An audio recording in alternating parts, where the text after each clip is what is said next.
জানি না কংগ্রেস সভাপতি কোথায় থাকেন। আমাদের মুখ্যমন্ত্রী বলে আমরা তো উন্নয়নের কাজ করি। আমাদের মুখ্যমন্ত্রী ডক্টর মানিক সাহেব বলেছিলেন বিরোধীদের চোখের ছানি অপারেশন করা প্রয়োজন সবচেয়ে প্রথম, তারপর তাদের কথা বলা উচিত। আজকে এসে দেখা উচিত যে আগের বাজারটা আপনাদের আমি অনুরোধ করব, যখন আপনারা স্ক্রিনে দেখাবেন নিউজটা, আগের লেখনী বাজার পজিশনটা দেখাবেন আর এখনও পজিশনটা দেখাবেন, দেখবেন বিরোধীরা বুঝবে। আর বিরোধীরা তো উন্নয়ন দেখেন না, বললাম তো চোখের স্থানীয় অপারেশন করতে হবে। তারা ওইভাবেই করবে। দেখবেন আশিসবাবু দ্বারা সমস্ত সিপিএমেরা এখন যারা অবৈধ ব্যবসা করছে তাদের পক্ষ নেবে, যারা মদ বিক্রি করছে তাদের পক্ষ নেবে, তাদের দেউলে রাজনীতি করে। তারা ওই যারা অন্যায় করে, যারা অবিচার করে, যারা নির্যাতন করে তাদের পক্ষ, কারণ তারা তো এই কাজটা করে এসছে। এখন দেখবেন আজকে ইলেকট্রনের জন্য কাঁদবে ব্যক্তিদের জন্য। ব্যক্তির জন্য আমাদের সরকার, আমরা চেষ্টা করবো কর্মক্রমে, আমরাই তাদেরকে বসার ব্যবস্থা করে দেবো সুন্দর হয়ে যাবে, তারা পরিমাণে করতে পারে। বিরোধীরা বলবে না, বিরোধীরা বরং তাদেরকে যাতে না পায় সে ব্যবস্থা করবে। বললাম তো তাদের কোনো কাজ নেই। এটা একেবারেই অমানবিক।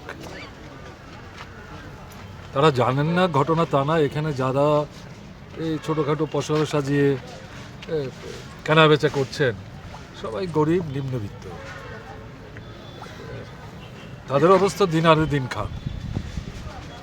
এখন সরকারের যদি বা পুরো পরিষদের যদি কোনো এই এলাকা নিয়ে উন্নত পরিকল্পনা থেকেও থাকে এবং এই জায়গাটা দিয়ে যদি তারা কিছু করতেও চান, তাহলে প্রথম তো তাদের ডেকে বসে কথা বলা দরকার ছিল যে আমরা এই জিনিস করতে চাই, আপনাদের সহযোগিতা লাগবে, আপনাদের জায়গাটা ছাড়তে হবে এবং আমরা একটা বিকল্প ব্যবস্থা আপনাদের জন্য করব।